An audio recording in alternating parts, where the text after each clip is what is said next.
Renewable energy is crucial for Nigeria's economic development, offering opportunities for sustainable growth, job creation, and energy independence. By embracing renewable energy, Nigeria can reduce its reliance on fossil fuels, improve air quality, and mitigate climate change while boosting the overall economy. Notably, as a renewable energy source, solar power offers a cleaner, more sustainable alternative to traditional fossil fuels. So with the right policies and by leveraging solar energy, Nigeria can promote economic growth, improve energy access, and contribute to a more sustainable future. Now, Femi Adeyemo is the founder and CEO of Energy. He joins us now for his expert analysis on these subjects. Good to have you on the show. Thank you. Thank you for having me, Niyi and Bolandi. We've been talking about renewable energy for as long as I can remember now. And I know that, yes, we are not where we should be, but we've gone farther from where we used to be. Absolutely. I'd like to hear your thoughts on how far we've come, especially when it comes to adoption of renewable energy, talking about solar energy in Nigeria. Fantastic question. How far we've come. For instance, our organization, we've been around for 11 years. Okay. In fact, in recent time, I've been telling people that, you know what, maybe we were like 10 years too early. So to your question, I can tell you that in between, let's say, 2013 when we started and 2023, we more or less as a nation scratching the surface of what the potential of renewable energy, and I will narrow it down to solar plus storage. But I can tell you that between 2023, I mean, the new administration, between 2023, second half of 2023, and now, the game has really changed. And a few things led to that. Policy is part of that. And I can tell you that also globally, the cost of lithium batteries. Because as we all know, yes, solar, great, fantastic technology, but at night, what happens? So you need storage. And I can tell you in the last 18 months, the cost per kilowatt hour of lithium is now like 50% lower than it used to be like 24 months ago.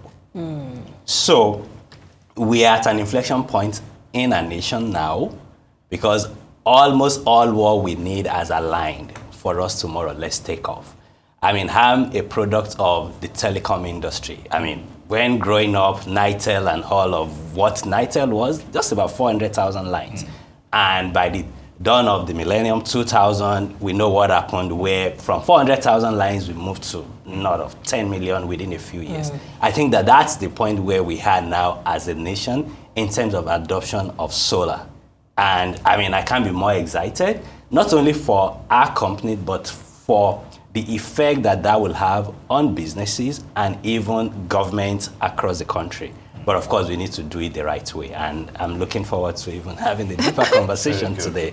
Deeper conversation, especially you've just given us a glimpse Indeed. of the state of the solar infrastructure. But I would like you to go deeper a little bit. Sure. And realistically, how can the current infrastructure, you said you've been around for like 11 years now. Indeed. Okay. So how can the current infrastructure contribute to the national grid when called upon to do so as well? And is it realistic that, okay, fine, if I have this from the solar sector, I can basically send more, to every other businesses and households, as it were. Are we at that stage right now? Because all you hear is that we're still hovering around 10,000 megawatts. The generation. So we're still at 4,000 now. Indeed. So that myth is still there. All right. Okay. Very great question, and let's try to unpack that.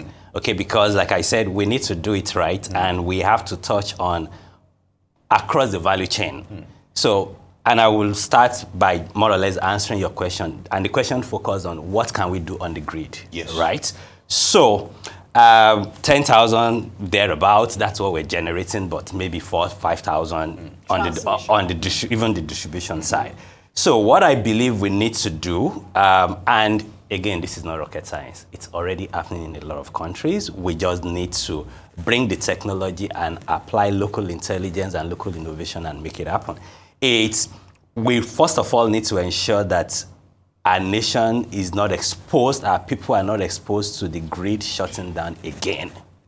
And how can we do that? Battery technology. I have mentioned how the cost of battery has been plummeting.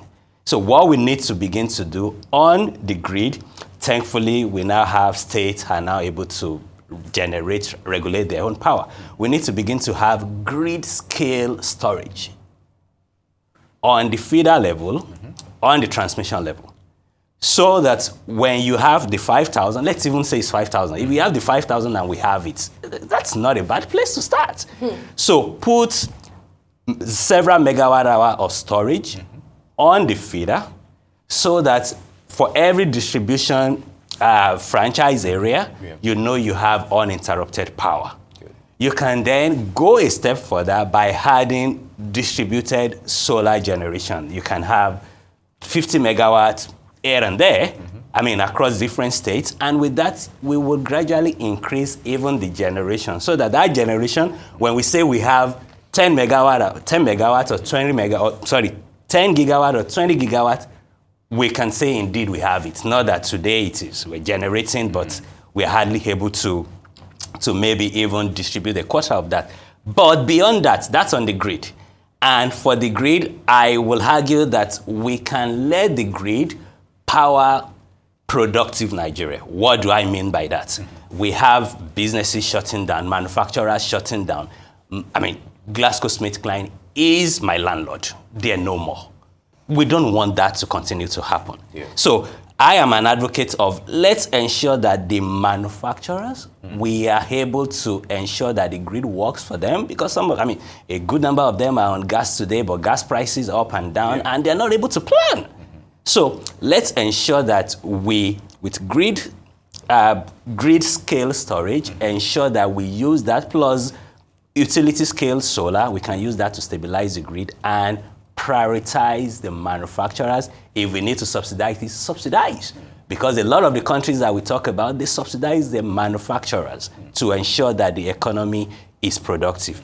So let's come back to the commercial and industrial and residential. As at today, with the economics today on band A and governments struggling to subsidize band B and below and coming out to say, you know what, band B, band C, wait, before you know it overnight, you'll be moved to band A.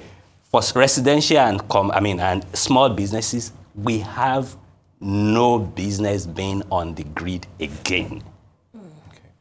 Because we have a lot of businesses in Nigeria now that are they're using solar plus lithium storage and they are off grid. But that needs to be distributed. The problem now is it's still limited. The awareness is not where we need it to be, and it has to be distributed across the country. I just have my mouth agape while you're saying all of this, because I know there's so much to be unpacked on this issue of solar energy, especially when we talk about underserved communities. And these are the, things that they're the low-hanging fruits, especially looking at the fact that a country like Nigeria with over 200 million people is generating the same electricity that a Ghana, our neighbor here, is generating. And Ghana is just about 34-point-something million people. Indeed. What do you think are the main challenges in adopting solar energy in Nigeria? So on the adoption side, you've touched on rural. I would say give it to the government. I think the government has done even more than I will argue that they should be doing on the rural side. Because we have a lot of capital.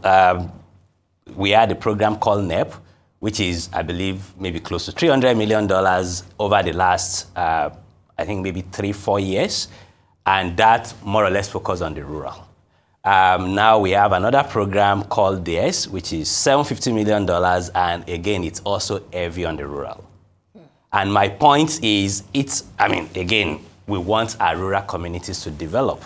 But there's also the Rural Electrification Agency. Yeah, Rural Electrification Agency, fantastic guys. I have to give it to them. But again, I'm saying it can only be rural, because they said SME is the bedrock of the economy. If we're doing rural only, and the guys that will ensure that the economy works are struggling, they're traveling.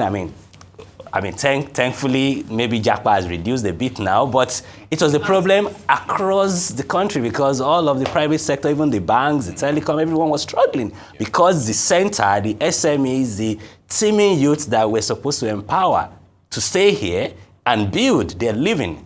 You know, so, but back to your question on the rural, yes, I think rural, I mean, with mini grid that is happening with REA, I think that is good. But for you to power your home, for your friends that are running businesses to be able to power, I mean, I got a call a few days ago, right? An hotelier in Abeokuta, because of the cost of diesel, they had to shut down the hotel because they couldn't cope again. And that is the reality of a lot of businesses in Nigeria today. Until a family member introduced energy to the man. And before you know it, we install a solar solution, and then the hotel is back, is now operational. So to the question, I mean, distribution. You know, again, I had mentioned telecom. There would not have been an MTN or an Airtel and all of the MNOs if they were not able to distribute across the country. The FMCGs that we have today, distribution is what has made them what has made someone in Sokoto to be able to buy cement from the cement manufacturer. I can tell you that as the adoption is ready to take off, we are not distributing enough. We're not partnering enough. So don't we have enough distributors or? We don't have enough because, again, you know, solar a year, 2 years ago is that thing, what's that?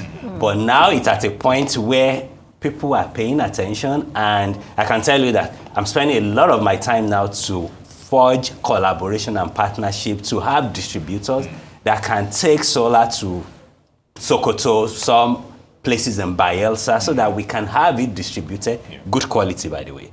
Because again, when we do this, we have to be sure that it is good quality product that gets to the nook and crannies of the country. All right, if I may digress a little. With every new energy concept, you can't, but think that, okay, fine, some form of waste is being generated as well. You said lithium batteries have, the prices have fallen, there's plummeted. But then again, they're also non-biodegradable at some point. So how do you get rid of the waste from lithium batteries? Or can they be recycled? So these are some of the issues. With new energy prospects, okay, fine, we're saying fossil fuels have their own issues. But then again, with renewables.